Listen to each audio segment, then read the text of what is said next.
the lead sponsor of the Medicare for All bill from the Middlesex and Worcester district.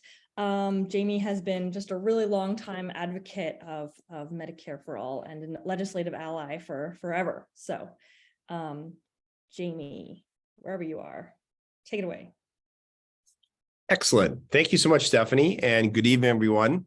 Thank you so much for inviting me, and I'm really proud to partner with Stephanie and MassCare on making healthcare right. I see a number of familiar faces, including John Weissman, who's on the board of MassCare here, and a number of other friendly faces throughout the state. And I think that really speaks to the fact that, you know, there is strong support for making healthcare right in Massachusetts. You know, we've been a leader on many issues, and while we've mostly been a leader on healthcare as far as universal health insurance, you know, coverage, et cetera, you know, a day doesn't go by for me as a state senator where I don't hear from constituents, you know, having significant problems with healthcare, whether it's, you know, a high bill, whether it's, you know, applying for health insurance and, you know, never hearing back, whether it's, you know, dealing with all the paperwork for medical professionals. So it's an issue that, you know, not only is a major frustration for so many people, but it's eating into our state's economy in terms of, you know, costs for businesses, for employees, municipalities that, you know, usually those increases in municipal budgets, almost all of those increases are going to pay the increased healthcare costs for teachers, firefighters, police officers. So there's so many sort of common sense reasons to make healthcare right. I don't think I have to tell anyone here that, you know, United States is really the only developed country that does not have healthcare as a right. You know, just recently I traveled on a legislative trip to Portugal, where some of my some of the tour guides who were American were saying that, you know, when they would get healthcare in Portugal, you know, there would either be no cost or, you know, maybe $5 for all the different healthcare needs that someone had to go to a hospital for an emergency. So it really can be done. There's so many great models out there. And as Stephanie said, I am the Senate sponsor of an act to establish Medicare for All in Massachusetts. The House sponsors are Representative Lindsay Sabadosa and Representative Denise Garlick. So we filed the legislation. And, you know, Stephanie asked, you know, how did I come to support, you know, believing that healthcare should be a right? And though I've always supported single payer healthcare, the sort of personal experience I tell is from a constituent where when I was running for my reelection as state senator, I was going door to door and went to the back porch of a family's house. And the family, who probably never had a candidate or elected official come to their house, when I introduced myself, they welcomed me into their house. And there was actually a big group of high school students that were doing a lot of different work around the table. And what was explained to me by the parents at the house was that their son, Andrew, had tragically died from cancer when he was young. And ever since, they had created a nonprofit called Andrew's Helpful Hands that paid for the medical bills for one family in the United States to cover all the medical bills because of what they went through, where they basically faced bankruptcy. And I was just so moved, first, of course, by what they'd gone through the loss of their son, but because of this very obviously traumatic experience, they created a nonprofit to pay the medical bills, because that's the system we have, right? And the number one reason for medical bankruptcy in the United States, in the United States is a medical emergency. So that's unacceptable. You know, the single payer model is the way to make sure that all those costs are covered. That actually, if we're, you know, everybody in, nobody out, actually is not only fair to families that due to unique healthcare emergencies, healthcare challenges, you know, all those costs are covered. But you know, equally important is it make sure that that we have a fair system, that I really think speaks to what at least I see as Massachusetts values. So this is I think the fifth term that I've filed the bill. We're working to get co-sponsors and really appreciate the interest tonight. I am, and I know Stephanie has already started traveling throughout the state. She was recently in another community I represent, Marlborough, where the Marlborough Democratic City Committee endorsed the bill and expressed support for the bill. I'm ready to go anywhere to anyone's community here to talk about the legislation. And not to go into too much detail, but for those that are unfamiliar with single payer, and I know Stephanie's going to present as well, but it's really this very simple model that through progressive taxation, through payroll tax, you pay your money to the government, and then they directly reimburse medical providers. So they pay doctors, they pay nurses, they pay hospitals, and there is no third party health insurance provider. So in the sort of idealistic, pure view of single payer, there are no health insurance companies, and government directly pays for those costs. There's no barriers between a patient and a doctor, and you can not only get better healthcare outcomes, which we know in countries that have single payer, much better healthcare outcomes, and it's probably a lot of people here know, for a developed country, United States has the worst healthcare outcomes, including highest infant mortality for a developed country. So it's not even providing great care. And I know in conversations with some of my colleagues, some of my constituents, sometimes the commentary is, well, we have the best healthcare here in Massachusetts, and we are absolutely blessed to have amazing hospitals, amazing doctors that if you have the money, if you have the coverage, you can get tremendous health care, but that still leads at an exceptional amount of bills, even for middle class, upper middle class families. And the reality is working class, less well-off residents, people that, live outside of greater Boston, where there's less access to the best, hospitals in the world, we're not getting that kind of quality care.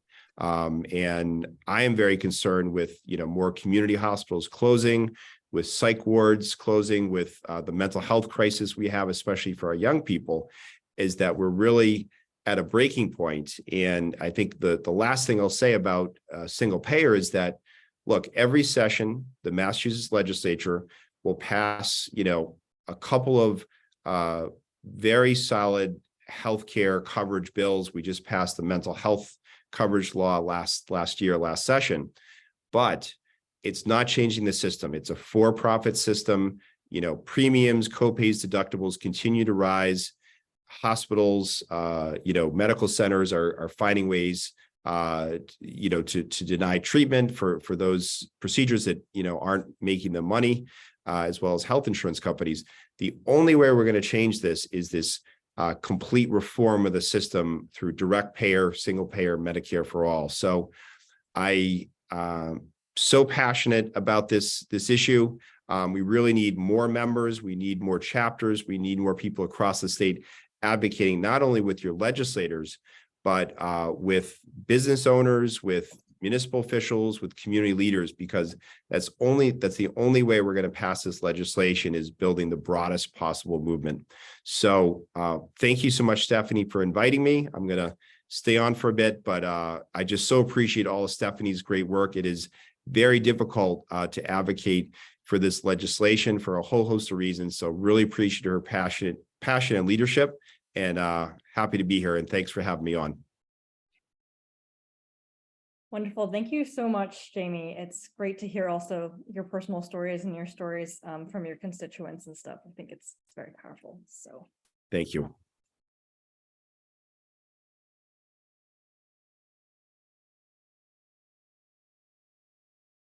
now I just have to figure out how to work Zoom.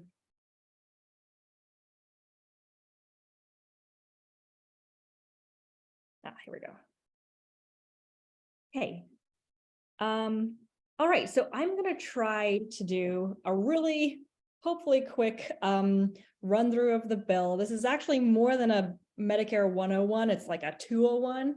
I tried to go into a little detail. I also try to answer the questions that you asked in the form, but I'm going to try to leave also a lot of space for Q&A at the end. And then we're going to meet back here on this Zoom next Wednesday, same time, same place, 7 p.m. To talk about organizing. So today is really about just the policy, Medicare for All, what it does, how it saves money. And then next week, we're going to talk about our lobby day and how else we're going to advocate for the bill, and also give a little history of the Medicare for All movement in Massachusetts. Okay. So let me share my screen.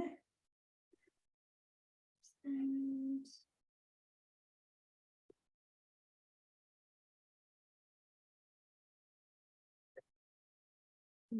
oops. Great.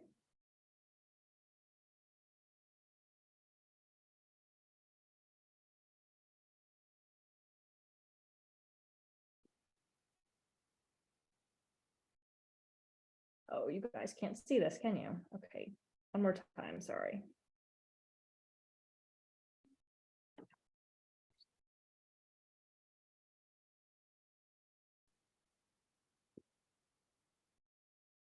Okay, share screen.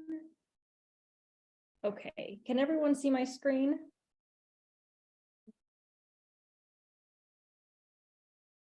Yes. Great. Yes. Okay, Yes. wonderful. Okay, thanks. And are you seeing the next slide here? MassCare's mission? Yes. Yes. Wonderful. Okay, sorry. Screen sharing is very difficult for me. Okay, so MassCare, our mission, we are a single issue organization, and our mission is to establish a single payer healthcare system in the state of Massachusetts. We were founded in 1995. We're an umbrella group of more than 40 member orgs across the state. This includes unions, Massachusetts nurses. I have to give a shout out to, they're huge supporters of Medicare for All. Massachusetts teachers also hugely supportive of our efforts. Service workers and other unions, community groups, just a whole host of umbrella, we're just an umbrella for a lot of different kinds of groups across the state. And we are building a network of local chapters called hubs that are sort of responsible for organizing in their area, because our theory of change is that, unlike a lot of advocacy groups that think, they're going to get their bill passed by like whispering to legislators in the halls of the legislature, we believe that only a large-scale grassroots movement that demands fair redistribution of our healthcare funds is going to win a transformative reform like Medicare for All. And so we lobby for the Massachusetts Medicare for All bill, which I'll go into a little bit today, but today is mostly just sort of about policy, and then we'll talk about organizing next time. And so this is just to give you a little bit of background on what we've been doing. Last year we did these ballot questions. We put Medicare for All on the ballot in 20 districts across the state. The question was non-binding, but it enabled us to send out, over 100 activists into all these communities. And this is also another, that was the partial list, and this is the other list. And I think we're going to put that in the chat so you can see it more clearly on the actual page itself. But we were able to send out people into these communities and have thousands of conversations over the course of the summer, with regular people outside of our progressive networks about Medicare for All. And what we found was actually that Medicare for All is popular among all people across the political spectrum. I had many Republicans who signed to get Medicare for All on the ballot. And that bears out when I'm, thrilled to see how well we did in areas that I didn't think maybe we would do so well in. Of course, it passed everywhere, including in Rep. Ron Mariano, the Speaker of the House's district. 61% of his constituents want Medicare for All. So Ron Mariano, if you're on this call, take heed. And so this is our bill. The House number is 1239, the Senate is 744. Again, we'll talk a little bit more about the organizing for that next time, but just to give you a sense, and I think Jamie also spoke about our legislators, our lead legislators in the House, Denise Garlick and Lindsay Sabadosa, and then of course, Senator Eldridge in the Senate. So right now we've just refiled in late January. So we're still in the process of getting co-sponsors up back to where we were last session. When we finished last session, we actually had over 40% of the legislature, over 40% of the House, and over 40% of the Senate co-sponsoring the bill. So we're about halfway there in both the House and the Senate. So again, if you can reach out to your legislators, if they're not on that map there, then please reach out to them and let them know you want them to co-sponsor the bill this session as well. Okay, so getting into Medicare for all, do we need Medicare for all when we have nearly universal coverage in the state of Massachusetts? Well, I think that statistic really sort of obscures the reality of Medicare or of medical access in the state of Massachusetts. 41% of Massachusetts families actually struggle to afford healthcare, and that includes many, many insured people and families. And as Senator Eldridge was saying, the leading cause of bankruptcy in Massachusetts is medical debt, and that's the same with the nation at large.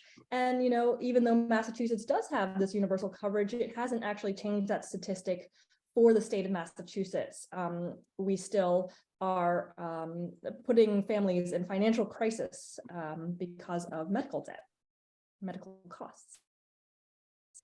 And while we do have a universal coverage, or if you read in the papers, it'll say we have 98% of the state is covered.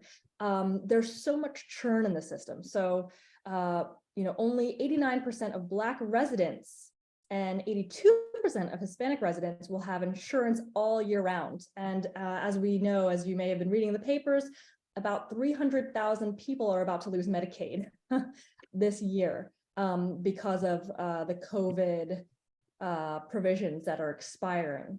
And they're going to be churned off of Medicaid, which is, a health insurance that's very, even though there's restricted provider networks, it really covers people's costs, and they'll probably be pushed onto private plans where they'll have a very high deductible and less ultimate access to care on that private plan.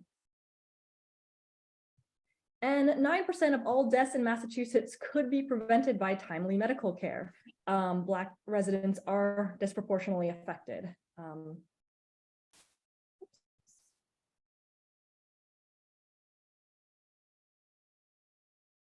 And this chart, it's a little bit hard to read, but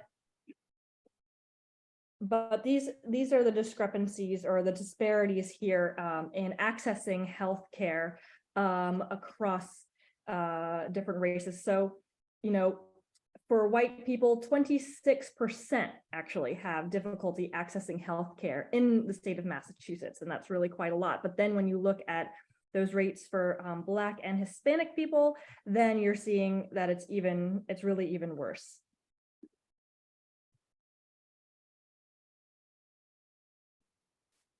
Sorry, next slide.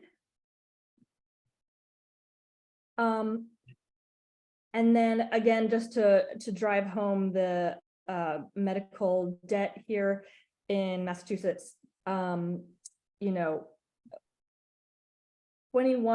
of white families have had trouble paying medical bills or debt, and almost 29% of Black families have the same, and that includes, and when you break that down, that's 1 in 10, actually nearly 1 in 10 insured residents. So we're not even looking at non-insured residents, but people with insurance with family medical debt owed $8,000 or more.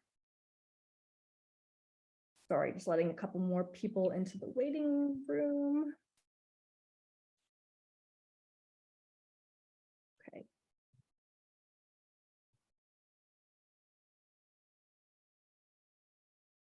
So all of that is happening, and meanwhile, thanks to the Massachusetts Nurses Association that did this amazing report, we now know that 16 Massachusetts hospitals and health systems have more than 1.6 billion in the Cayman Islands and other tax havens. And Massachusetts healthcare plans, that includes Blue Cross Blue Shield, nonprofit insurers, are sitting on reserves of billions of dollars as of 2020. And I think that only actually got worse during the pandemic as people stopped going to get care.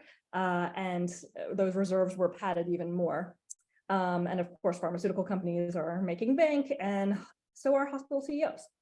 And meanwhile, the amount that we're paying out of the state budget for healthcare is increasing every year. So in 2011, 31% of the state budget went to healthcare. And 10 years later, that's now, or in 2020, that's now 44%.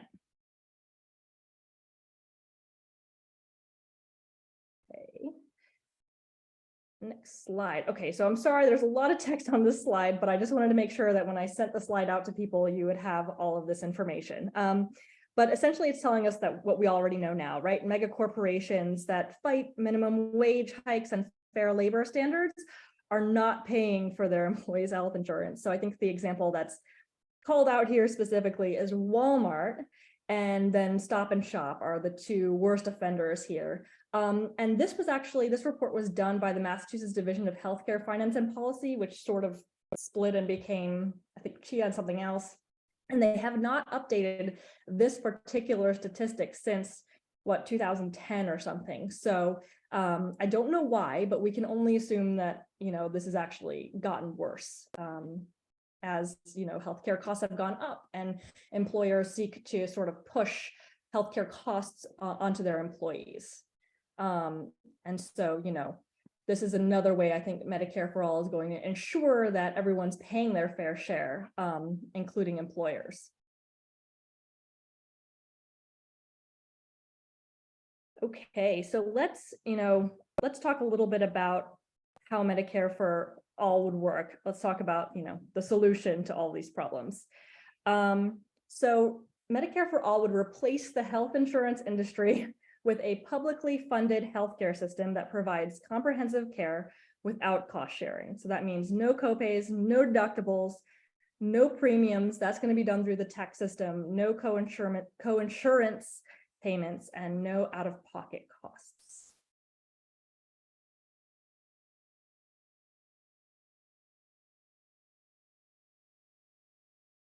And what is covered under Medicare for All? So again, we have precedent in all of the other developed nations that have chosen to publicly finance their health insurance system. And all of those systems cover all necessary medical care. And that can also mean that they're actually covering more things than you will get under the insurance system in the US. Or at earlier stages of disease, certain treatments are approved at earlier stages of disease in other countries because they are bargaining for example, expensive or experimental medications. They're getting a better deal on than insurance companies in the US, which aren't bargaining as one unit. And so actually there's evidence that there's actually more comprehensive care in single payer systems, which is really goes against the idea of single payer systems as being rationing. We're actually the ones who are rationed. But I think some of the important things to point out about all necessary medical care is it includes reproductive care, including abortion. It includes dental, vision, and hearing, which is a huge hole in our current health insurance system. And it includes nursing home and long-term care. Again, long-term care is not something that Medicare currently covers.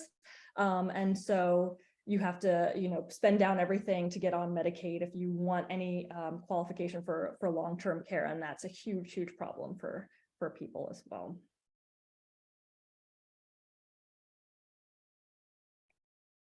Another question I think that's just really interesting and has been interesting from my experience in the, I have lived in Japan and then I lived in Denmark, is that networks are a thing in like, you have a network and you can only go in network unless you want to incur an out of network cost. That whole network thing is a private health insurance thing. It's not what other developed countries, people in other developed countries do not understand the concept of networks. So under Medicare for all providers would be covered because using the monopsony power of the government, that would compel all providers to be in the system. Currently, patients on Medicaid and even Medicare can struggle to find a doctor who takes their insurance. That's actually one of the ways in which people say they can't access care is that their insurance was not taken by the doctor when they called, or often they don't have a time slot within the time in which they need. So that's one way that insurance companies actually bring down costs for themselves, is like by creating a restrictive provider network, because if you have fewer slots of time of doctors to see, then you're going to pay out less of your insurance fund to actual care. And that's why insurance companies create such things as networks. Next slide.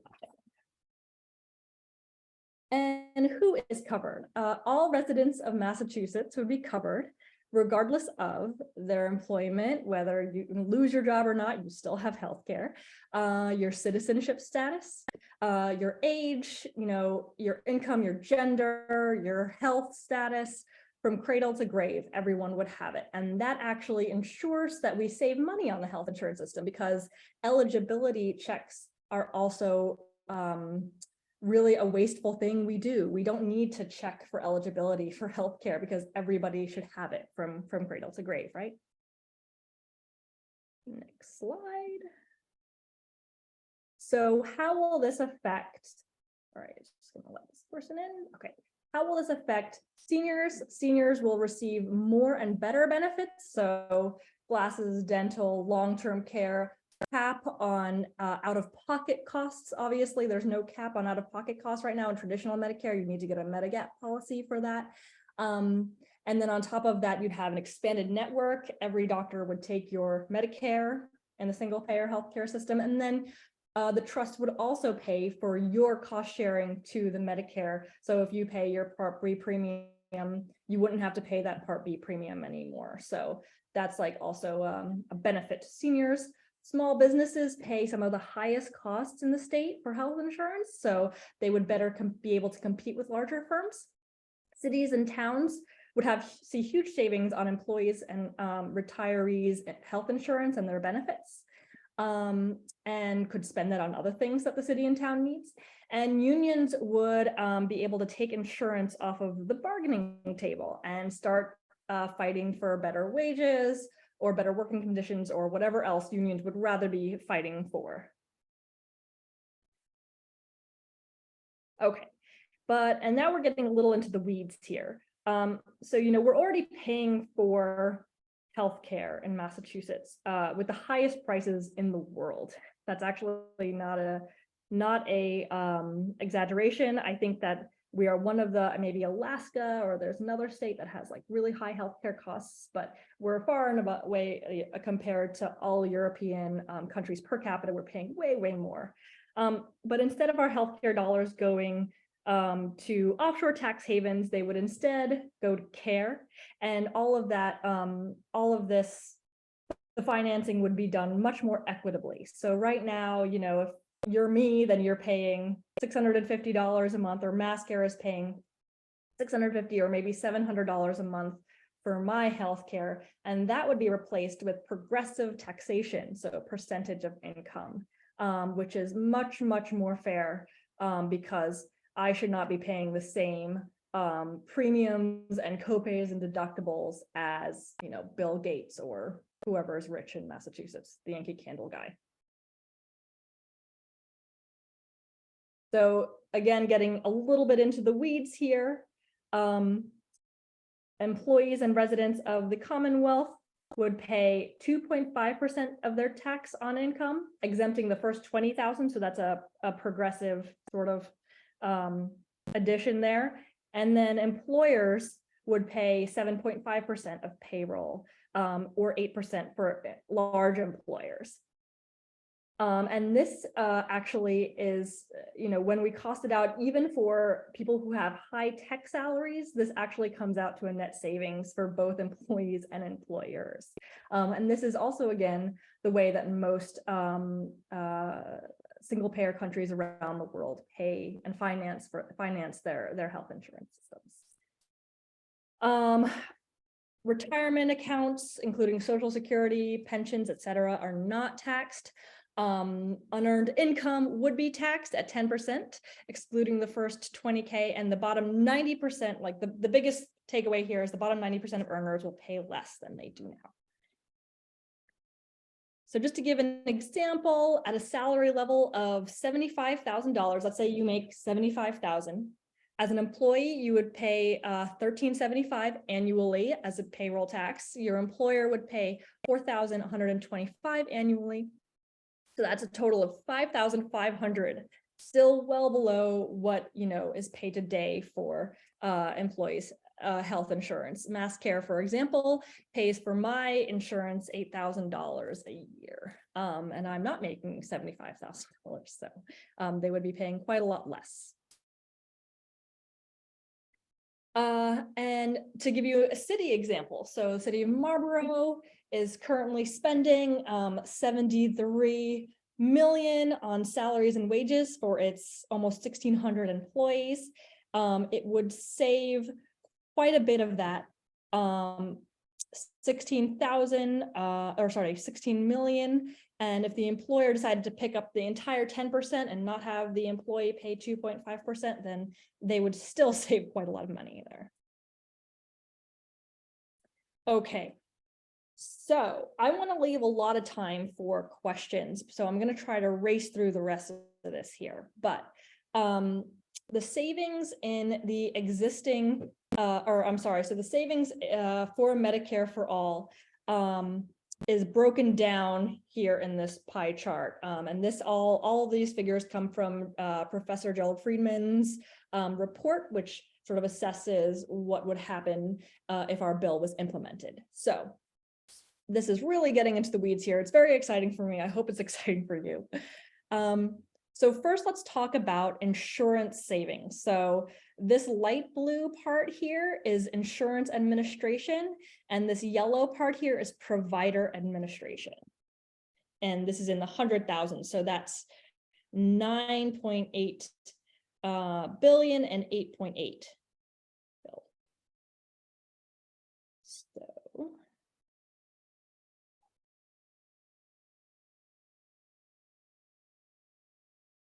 yes, so in Massachusetts, right now, the current actuarial value of, private health insurance plans, it's just really, we're spending so much on insurance administration.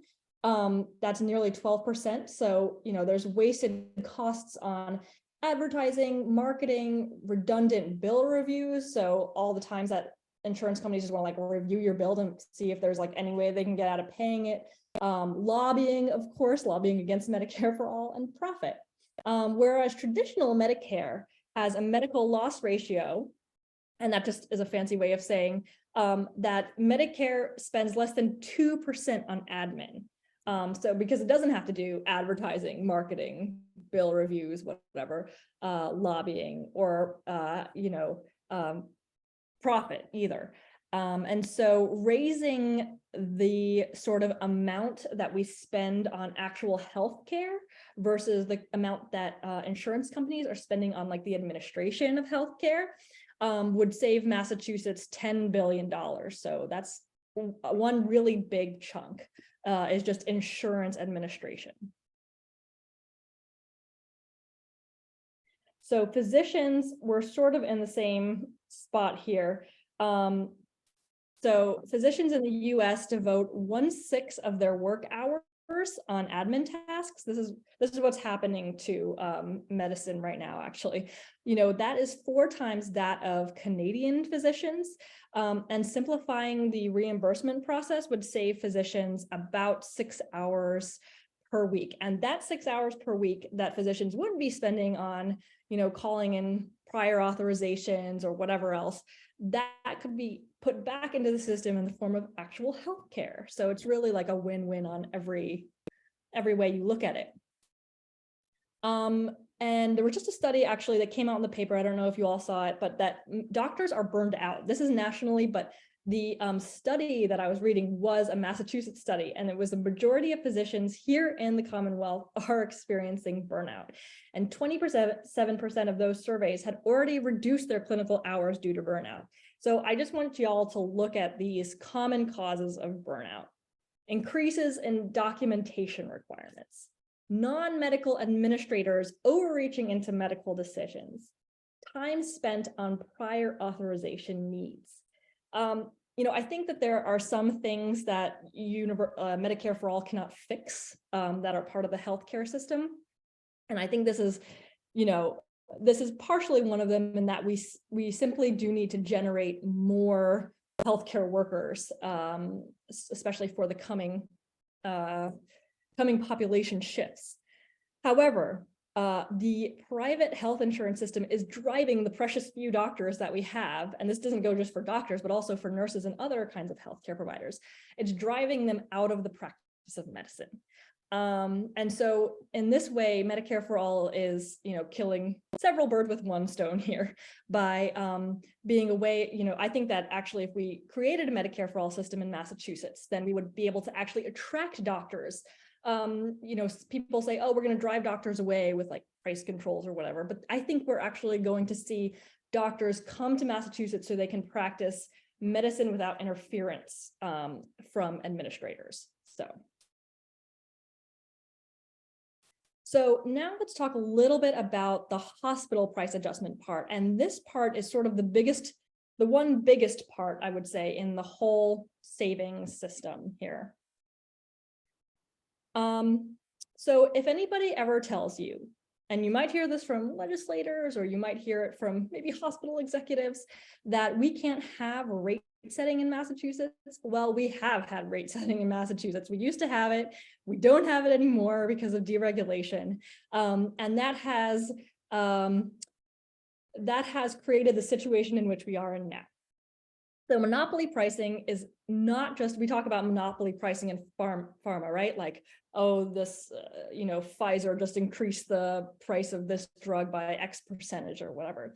But hospitals actually do the same thing. The Massachusetts Attorney General a decade ago warned that elite hospitals are charging 4 to 5 times as much as other providers for the same service. And the crazy thing is that there's no correlation between hospital prices and health outcomes in concentrated markets like the one we have in Massachusetts. And if anybody also thinks that we can't do this, Maryland has been paying hospitals Medicare plus 7% rates, including world-renowned Johns Hopkins, under its global budgeting system, and has actually seen improvements in health outcomes. So since 2014, the rate of hospital readmission has decreased by over 21% versus a decrease of only 5% nationally. And that's because the incentives are different in the global budgeting system. And so just to be clear, the way that Medicare for All would save money here is by charging Medicare plus 10% rates. So it's actually even more generous than what Maryland would be doing, or Maryland is doing right now. And it would be phased in over 4 years. So there would be 25% savings over the course of 4 years to give hospitals a chance to dial down some of that wild pricing.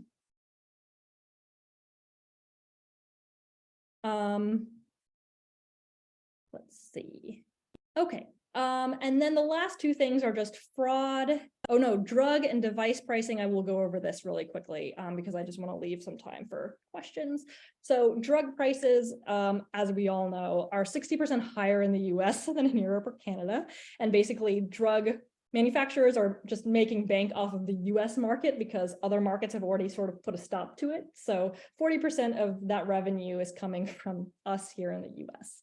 And in Massachusetts, particular, pharmacy spending outpaced all other categories of growth. So comparing to insurance, how much insurance costs have risen in the state, actually pharmacy is really outpacing even that. So it rose 9.6% from 2019 to 2021. And then in 2020, 21 alone, it increased over 11%.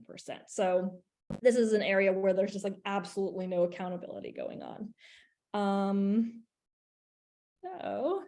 And then the final two things are, let's see, yes, fraud and physician price adjustment, and that's mostly for like really elite level physicians. Obviously primary care physicians I think would end up even making more money when you look at the Medicaid adjustment and the Medicare adjustment. So it's, you know, Medicaid would be bumped up to Medicare plus 10%, and Medicare would be bumped up to Medicare plus 10%. And then they would also be able to bill more because they're not spending that money, that time on paperwork. So just gonna skip that. Okay, so I'm gonna stop here for question and answers. I see there's 62 questions in the chat. Wow. Somebody could raise their hand, actually. Hi, Brian. So the notion that reimbursements are Medicare plus 10% is not one that I've seen. Is this incorporated in the bill? Did I miss it? So this is actually just a prospective funding mechanism that Jerry has put together. It's not in the bill yet. This is something that sort of has to be worked out within the committees. But it is sort of like what we're using as how this would work. Good, understood. Thank you. Sure. Great. Charles. Is that me you're calling on? Yes. Yeah, it's a related question and one that I actually asked when I registered, which is it in the bill as it is in Canada, in which hospitals receive a global budget rather than billing individual patients? Is that in the bill? Yes. Yeah, it is, but it's not quite the same thing as Canada because we would need to get a full Medicare waiver from the government. So rather than relying on, you know, whether or not the federal government wants to do that, then we would essentially sort of create like, you know, like a wraparound to that. It depends on sort of what we get out of federal negotiations, but there are many ways to do it. So. And if I could just follow up quickly, with this bill, does this cover medical care, say emergency medical care that was received, say for a student studying abroad or for an old guy like me traveling abroad? Right now, my supplemental Medicare insurance does actually cover that. Would this also cover that? I believe it does, but I will punt that to John, actually. I get that hand down. I was responding originally to the idea that reimbursement rates would be stated in the bill. So far, it's MassCare's policy, and we have the legislators agreeing with this, not to put that in the bill.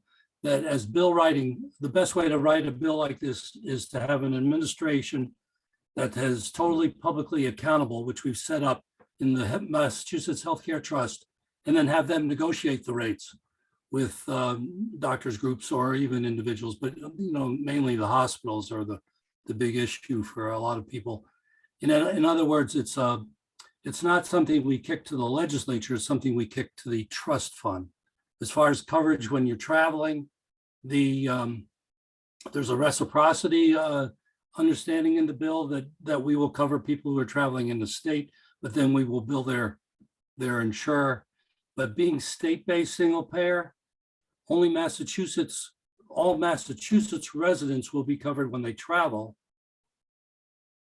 The big issue that is not clear is what if they come up in the system and then retire, heaven forbid, to Florida. We're thinking they lose their insurance at that point. But yes, if you're in the system, you are in the system anywhere in the world. No. Cheryl and Henry. Hi, thank you. I have a couple of questions. One is, I didn't catch, are we dependent on the Medicare waiver from the feds? We're not, because, you know, it would be good if we had it, but if we don't, then we create a wraparound program that both sort of like pays the, you know, the Medicare Part B premium and then covers the things that Medicare doesn't cover. The other question is, would the Medicare plus 10% reimbursement for hospitals make it satisfactory for critical access hospitals, which get a higher reimbursement right now? And we have one in our county that's very important to this county. Yeah, so, well, first of all, teaching hospitals would still get the additional amount that they, you know, receive from Medicare for being a teaching hospital. And then I would say safety net and, you know, rural, those hospitals really stand to gain from Medicare for all because they actually bump up the rates, you know, for a lot of like Medicaid and you know, uncompensated care wouldn't be really a thing anymore. So just having an evening out of the rates actually really levels the playing fields for hospitals that serve unprofitable forms of care, like ER care, not profitable. So. And one more question, if I might. What if we're asked, is this going to encourage unemployed people from other states to migrate here? If they can find housing. Housing shortage? Um, Seriously, what's the answer for that if we're asked that? We Yeah, need more I mean- people. We're losing people. Okay. Yeah, we are What do you- losing people.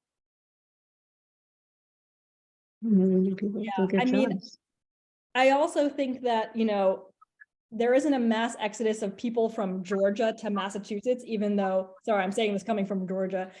What you can get in Georgia is absolutely nothing. If you're, you know, poor, you don't have a job, whatever, there's actually already all sorts of benefits that people can get in Massachusetts that people in the South can't get.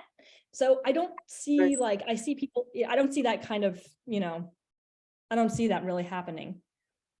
And I just want to, before, you know, I will absolutely stay on to answer people's questions, but before we leave or before people start jumping off at 8 o'clock, I just wanted to encourage everybody, you know, please sign up for Medicare please sign up for MassCare.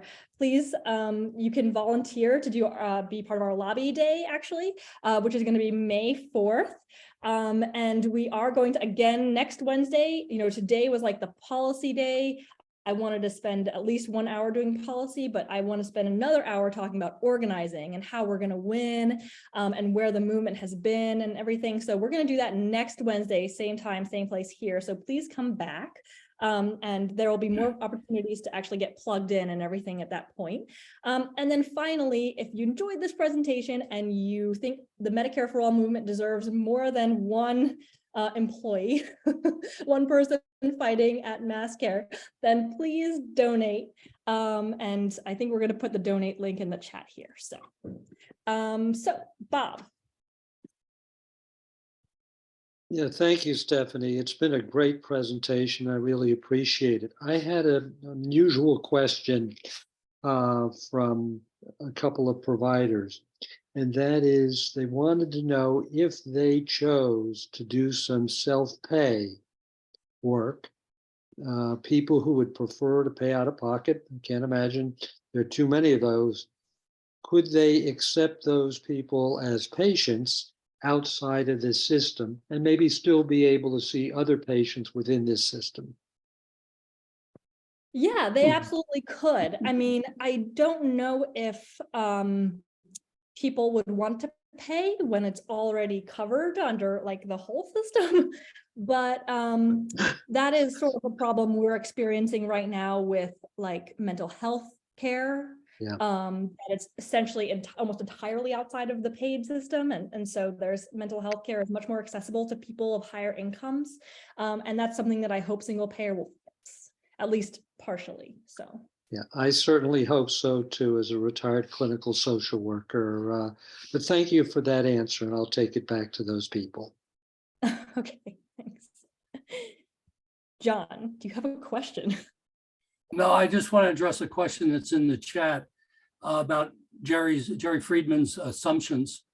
He did start with Medicare rates, but he improved on them, as you said. But also, he's going to do a presentation on his entire methodology on April 26th. So everyone who's on this call who is not a subscriber to MassCare should go ahead and subscribe, and you'll get the word about that. Or if you're a member of an active hub, you'll get the word that way. Again, though, keep in mind, he's not writing the law. The law does not set rates. It's entirely up to the trust to come up with the rates. Yes, exactly. This is just his proposal. But I think that, there's room within this proposal to wiggle and still actually have savings. Yeah, actually, Stephanie, he created a budget for the new trust fund that has a small surplus every year. That's right. Yes, it also has a surplus. Wiggle room. I gave the quick and dirty version of Jerry's thing today. You guys can see the real thing from him in a week or so, or whenever. In a month. Month. Frank. Yeah, Stephanie, thanks. It's a great presentation. I've learned a lot. There was a recent article in Public Citizen News about private equities taking over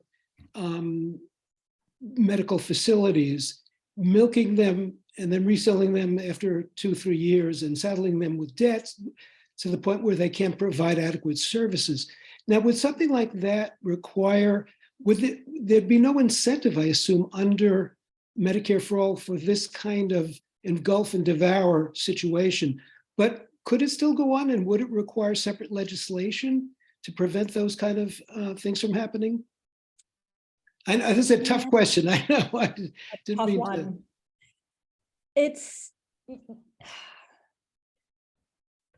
I would say that, yeah, obviously the incentives would be different, but obviously that's not going to stop them. And I do think that ultimately, if we want to get a handle on how our health care dollars are spent, if because there's still an incentive for, high profitable hospital chains and whatever to invest in profitable forms of care that's actually not that great for the community, or is not serving the community.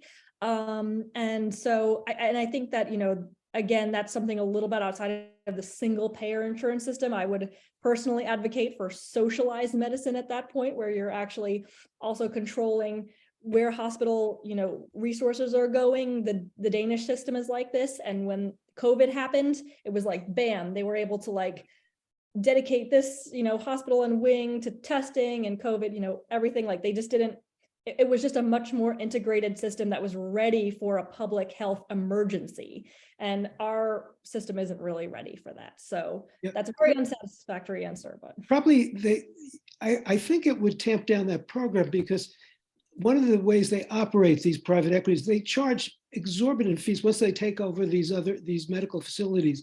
They charge whatever they damn please, and they try to make as much money before selling. If the rates were controlled, there's probably much less incentive for them to do those kind of engulf and devour, things. Yep. Sneak attack against the profiteers. Eliza? So we had a question in the chat. This is from Barbara. Will Massachusetts Medicare for All bills cover gender affirming care? Yes, it will. Sorry, I should have had that in the presentation. I don't see it in the, I've sort of looked through, and it says that it's for people of any gender identity and so forth. But then when it actually lists, it says reproductive care. I don't know, it doesn't actually say it. But of course, as John has said, it's up to the trust, and it's up to the administration of the trust if that's a pressing thing. I thought we strengthened the language in this version of the bill, but maybe did we not explicitly say that, John? No, it's a doctor-driven system. Got to remember that. The practitioners are getting reimbursed, and there's no decision really by the trust not to cover something that's medically necessary. What we do in the bill is we have a list of things that we are telling the trust they must cover. And some of these are because of controversies out there in society. Long COVID is on the list, even though it's already covered by the medical necessary term. And so would be abortion, even though it's already covered by the But it's medically listed. necessary term. Mhm. So if there's a feeling that for politics, we should include gender affirming medical care, then we will add it because we want to send a message to the trust. But it's already there because it's medically necessary. So it's gender worth affirming- breaking. If it's not on the shopping list, Mhm. it's worth breaking it out and putting it in. I guess I don't understand. I was under the impression that doctors who didn't want to do that could say it's not medically necessary. There, you're starting with the patient. The patient finds a doctor. The doctor diagnoses the dysphoria. That leads to insurance coverage because there's a doctor bill. Yeah, if that one, I mean, I thought we had strengthened that language in this version of the bill, but if we haven't, we definitely will go back and make sure it's clear, I guess. It Eliza, definitely says it covers gender, and of anybody of any gender identity and so forth. Definitely says that. So you might have put that in this time. okay. Yeah, I'll take a second look at it for sure. Eliza? And just one more from the chat. There's a few folks who are still concerned about the self-employed tax, and so wondering if there's any discussion about moving it to a more progressive income-based system. Yeah, yeah, I mean, I think that no matter how you shake it, even with the payroll tax for self-employed will be significantly cheaper than how self-employed people currently pay quite a lot for their health insurance on the individual market. So with the 20,000K, exemption, it should still be less expensive for 90% of the population. So 90% of residents. But I'm happy to hear, other people's feelings about that. Stephanie, let me just add, so the payroll tax is not our choice. It would not be our choice to fund this bill. Yeah. Massachusetts does not allow the income tax to be progressive, and it does not allow the income tax to be used for this purpose. However, that's changing. We see that changing right before our eyes with the new tax on multimillionaires. So as the movement for a progressive tax system in Massachusetts grows, we will be a client of that movement, and we will have sooner or later the right to fund this system in a different way. But right now, our model is the Medicare payroll tax. Yeah, thank you, John. Herb? Hi, thanks for a great presentation. I am new to the party, so I was one of the curious. I remain curious. So many questions pop up for me, but I'll try and make it succinct and quickly. So things that you guys may have already discussed. First of all, how many insurance industry jobs will be lost in Massachusetts once Massachusetts insurance industry gets shut down? Secondly, I agree with the previous comment. I'm concerned about the self-employed. It really does seem like this is working against people who are self-employed. I disagree with your comment that you think it's going to save them money. We have many self-employed people in this state who are making a decent living, and 10%, let's say you have two parents who both are self-employed, making $100,000 each, and now they're paying each $20,000 or more. Let's say they make 150,000. Now they're paying 30 grand each. Yeah, I mean, for their couple for their health insurance. And these are two healthy people. You're going to drive those people out of our state if they think they have to pay 30 grand for that couple to live in Massachusetts to have health insurance. Just as an example, the last thing I'm going to bring up, somebody put in the chat the concern about in Western Mass, how long it takes to see a PCP access to care. The access to care in Western Massachusetts is mostly based on the fact that we have too few providers. And as other people have mentioned, there is a huge concern for me that we will not be competitive in our ability to pay providers what they can get elsewhere if that's not addressed in this bill on some level. Because there will be doctor flight. We've seen it before back in the 80s when Medicaid rates in this state were terribly low and we had trouble holding on to docs. And as you know, we produce more doctors than any other state, and very few of them stay. So there's a few of my initial thoughts, and I'm still curious. Thank you for that. So to address from the back, backwards to forwards, so the PCP thing, primary care providers, we don't invest in them, and the current system actually punishes them more than the elite sort of like specialties. That's actually the problem with our healthcare system, is that, they're actually underpaid, whereas, specialists are really overpaid.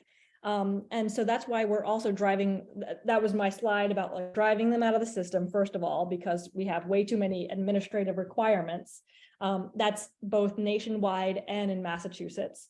And by converting to a single payer system, PCPs will be more encouraged to stay, because then they don't have to deal with all that paperwork and they can spend it instead on patient care.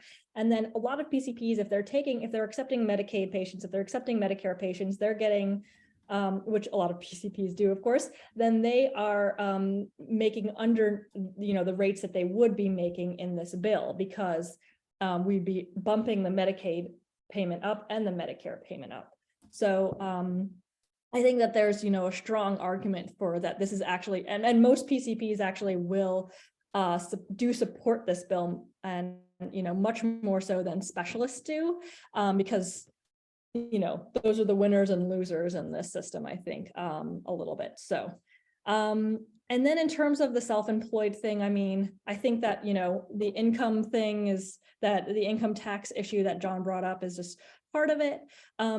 But I also think that when you look at both, we're talking about a tax that's going to replace not just your premiums, but also any co-insurance you pay, any deductibles, co-pays, whatever, which can be thousands of dollars if you have a bad year. So you might be healthy this year, but you have no idea what's going to happen next year. And so I think that if a couple's making $300,000, then, it's okay for them to pay a little bit more into the system. How about the, thank you for your answers. How about the loss of insurance industry jobs in the state? Do we have a number on that? I don't know if do we have an estimate on that, John? No, Jerry always addresses that in his talk every 2 years. So that'll come up on the 26th.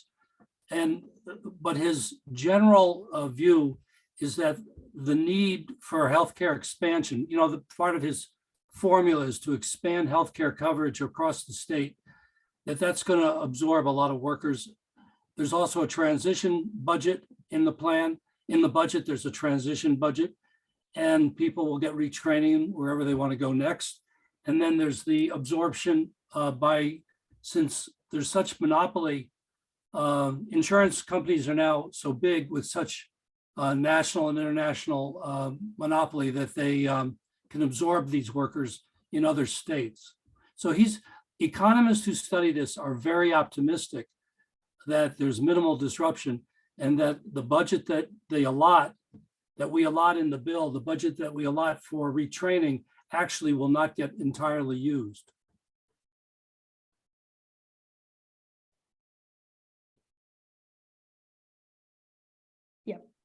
But thank you for your questions, Herb, and you can always email me too if you have other ones. Director@masscare.org. Betsy? Yeah, I want to thank you for a wonderful presentation and thank the audience for wonderful questions. There are some who were the merely curious like Herb. I think you have been preaching mostly to the choir. And so Herb asked some questions that were not maybe what the choir would like to think about. But given the fact that this is the fifth year or the fifth iteration of this bill, can we be at all optimistic that we will move it further and actually have it become law than it has in the past? Yeah, I'm actually super optimistic about our chances, more optimistic with every passing year. I mean, when I look at, MassCare has always done these ballot questions, we've done them since 1994. And when I was looking at some of the ballot questions where we've duplicated them as well. So, we did one in like Marlboro 10 years ago in the Marlboro area, and it's not apples to apples because of redistricting, but you can take out the cities and towns and look at the city and then get an apples to apples comparison. And in all three of the districts where we have done the question before, we have increased support for Medicare for all among the general population. And I just bring up Marlboro because we increased it by 9% there. It was like kind of a huge jump. So 54% in 2011 to this 2022, it went to 63%. So that's a really big jump, I would say. And that happened also in other areas. Pittsfield, we actually won in Newburyport, which was last represented by a Republican.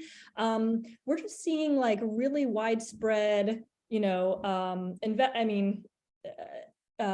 support for Medicare for all. And I would also say when I go out and talk to people on the street, people absolutely have questions about Medicare for all, but when you answer them, they're like, that's right. Like they just sort of, they see the reason in Medicare for all. And it's not easy to sort of like, it's not too hard to convince them of the value of switching to a Medicare for all system. So I feel really optimistic about it. I do think like we have challenges in the legislature. The way the legislature is constructed makes it very difficult to pass. But I also think that we would need anyway a massive grassroots uprising for Medicare for all. And I think that, as I see, we were not prepared for 100 people to come. We don't have a Zoom. I feel so bad. We don't have a Zoom for over 100 people. So there are people who tried to get into the Zoom that couldn't get into it. And I didn't know that. And that's because this is our first time having this many people. So I feel like our movement is growing and growing every year, every session. And even if I'm not like super optimistic about like our ability to pass it like this session, that doesn't matter to me because I think that we're going to be expanding our support into other major constituencies that are important to passing Medicare for all. And if we do that this session, that's going to be huge to actually getting it across the finish line eventually. So I feel really good about where we are. Thank you.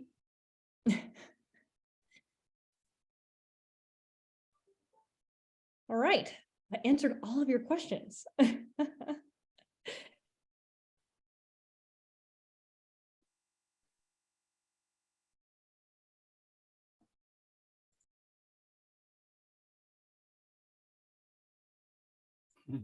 think we have one in the chat. Susan. Yeah, I just wanted to ask Senator Eldridge, who are the primary folks blocking passage of this in the Senate and the House? I was waiting for that question. Well, you got it. Yep. I think the thing is that it's really not, I mean, right now it is true the House and Senate leadership, just they do not support Medicare for all or single payer. And I do want to note, Governor Healy has been pretty clear that she doesn't support it as well. But the real obstacle is just getting the rank and file legislators not just to co-sponsor the bill, but to actively, fight for the legislation. And so, I agree with Stephanie. You look at those percentages and those referenda, you look at, people being frustrated with the healthcare system, the support is growing.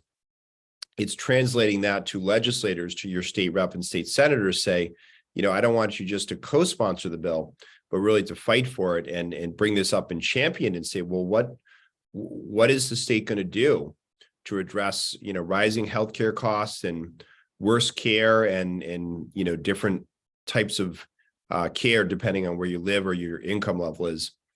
So it really is the rank and file and just, keep on doing that advocating.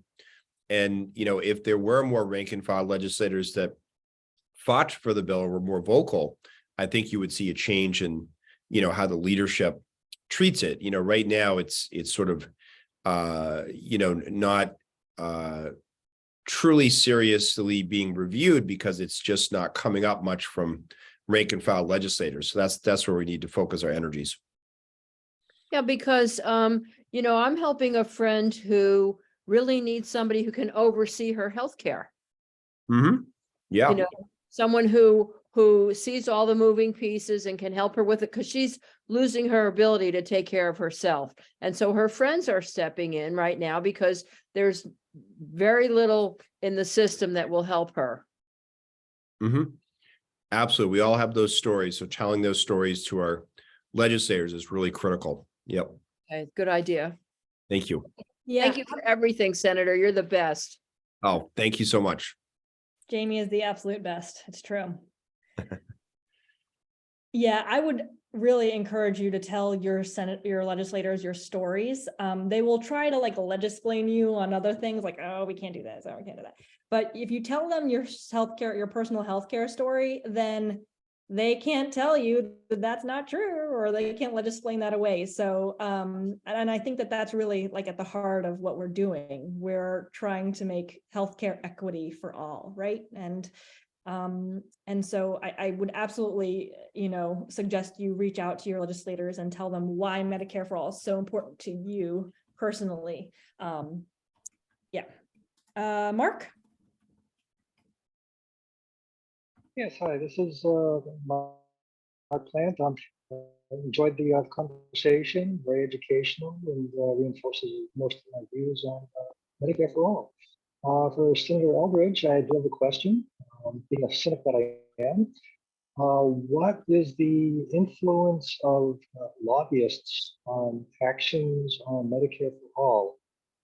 This is a reflection of California's recent CalCare bill, known as AB 1400. It's got no votes because it got pulled from the floor on January of 2022. Democratic supermajority, just like Massachusetts. You think it'd be an easy win, but yet no votes are taken. So, Absolutely. Appreciate your response. Absolutely. And I'm so sorry, I couldn't quite hear the question. What was the question? Oh, sorry, my finger was over the mic, I think. My question is regarding the AB 1400 CalCare bill from January of 22. What is the role of lobbyists in creating these no vote results, which we also have in Massachusetts? Oh, lobbyists, sure. Yeah, sure. I mean, I will say because the support for single payer is growing, for the first time, I think it was last session, the lobbyists for MAPS, Mass Association of Health Plans, so the trade association for health insurance companies, did testify in opposition to the bill, and often they attend the hearing but don't even speak. So they are speaking against it, and I have no doubt that, privately when they meet with legislators, they're saying, things like it's not workable, or, talking about the jobs perspective, which was raised earlier by someone else. So that shouldn't be a surprise. And, we just need to, keep on highlighting, all the answers. The MassCare has a great frequently asked questions, link that, we're always adding to, including, probably from tonight.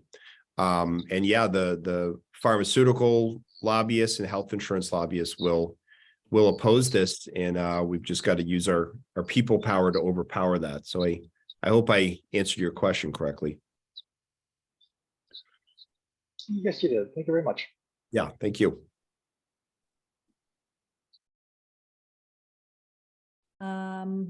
All right, we'll do Betsy and then Adam, and then I'll release you all back into the wild. I want to follow up on a question about who the legislators are who have been opposed to this. Well, on the Cape in Fourth Barnstable, we have a long serving representative who has been unwilling, or had been unwilling, to come out as a co-sponsor. She was primaried, and all of a sudden she had signed on as a co-sponsor. So let us all know who the people are who are recalcitrant about favoring Medicare for all, single payer. And he didn't win, the one who primaried her, but it was still a very obvious difference of commitment, and a lot of her constituents were not happy that they didn't realize that she had not co-sponsored. Of course she would have. Well, she didn't. And so find somebody in your district to primary those who are not who are not stepping up to the plate. Absolutely. If everybody on this call could commit tonight to running for office, the Medicare for All movement would be in amazing shape. So absolutely, you need the electoral. I mean, we're grassroots, we do community stuff, but the electoral is another really important component of keeping our electeds accountable to us. So 100% there. Adam. Yeah, thank you for doing this. This is very informative. I really enjoyed it. I have two questions. First is a yes or no, or I guess, is this recording going to be emailed out to us? And if so, when? Soon. Awesome. And then other question is for Senator Eldridge. When you have those conversations with your colleagues, like what sort of takes place in them? And what I mean is, are your colleagues like just genuinely opposed to the idea, or they just find there's not enough, public support, or they're not getting the support, not hearing about it from their donors and businesses and whatnot? Like, what's sort of the root of their opposition? Good question. Yeah, thanks, Adam. Yeah, and it's a range of things. I mean, certainly there are legislators that have, say, a lot of pharmaceutical companies in their district, and they've seen, a lot of jobs, and they then counter that, well, that, that wouldn't have happened with single payer, which I always chuckle a little, because most of the major pharmaceutical companies in Massachusetts are owned by foreign companies in countries that do have single payer. So they seem to be doing quite well in those other countries that have single payer. But yeah, so sometimes it's that. Sometimes, I do think a part of it is they're not hearing from many constituents, and therefore, they think, well, this is very difficult. Some legislators have this sort of point of pride that, well, Massachusetts, we passed in 2006 near universal health insurance, and therefore, we're doing great. So I think it's important to have these statistics about, medical debt and infant mortality rate and other things. And then there are some legislators that actually say, you're right, we're, we're gonna get to single payer. It will happen.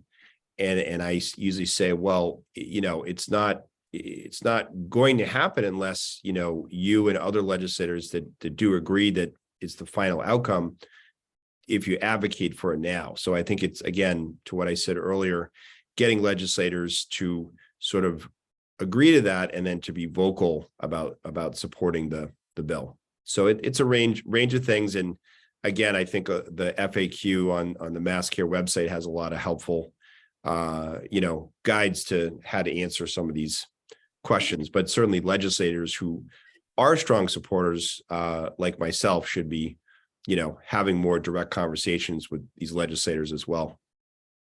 Yeah, thanks for that. I just to follow up, and I'll try to be quick because I know everyone's here late. Do you find overall that your colleagues, especially in the House, just don't believe in it, or that's some other reason? What do you hear mostly on that particular aspect of it? I would actually say I think a significant number do believe it and see the problems with the healthcare system, but it don't have to say to anyone here that the healthcare system is so complex that they just feel, wow, how are we ever going to pass such a major reform? It's too overwhelming, and therefore, I'm going to focus on other things. So it's really getting them to focus on this as well. So where the State House isn't focused. Got it. Yeah. Agreed. Thank you. Thank you. Well, it sounds like you are all super interested in the organizing part of this and getting this passed. So I want to see all of you back here Wednesday, 7 p.m. We're going to talk about our lobby day again, May the 4th. And the thing that I think that legislators really need to hear from you, that this really matters. So email them, call them to follow up. There's still a lot of legislators on that list who, haven't re-upped this session, who were on last session, but, could be on this session. So please contact your reps, let them know that this is important to you personally, and hope to see you all on next Wednesday when we plan the revolution.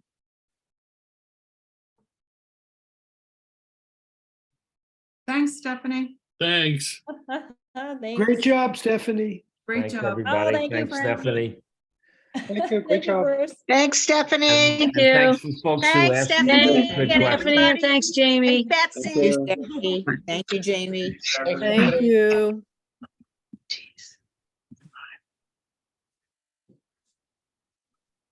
Well, she jumped right on you jumped right